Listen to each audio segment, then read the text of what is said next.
ભાજપ શાસિત વડાલી નગરપાલિકાના ભાજપના સદસ્યોએ ભાજપના પ્રમુખ વિરુદ્ધ કરોડોની ગ્રાન્ટ સદસ્યોને વિશ્વાસમાં લીધા વગર ઉપયોગ કરતા હોવાની ચીફ ઓફિસરને લેખિત રજૂઆત કરી હતી।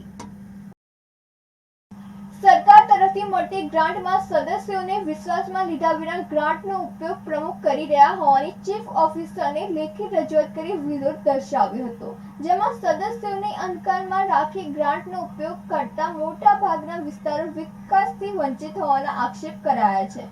વડાલી નગરપાલિકામાં ભાજપના સદસ્યોએ ભાજપના પ્રમુખ સામે લેખિત રજૂઆત કરતા હડકંપ મચી જવા પામ્યો છે। આશરે 4 કરોડ 35 લાખ કરતા વધુની ગ્રાન્ટની રકમ પ્રમુખ દ્વારા વપરાઈ હોવાની રજૂઆત કરાઈ છે।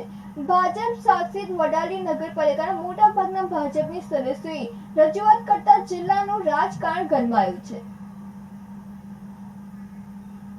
રાજેશ ચાવડા સાથે નંદિની જોશી, સિટી ન્યૂઝ વડાલી।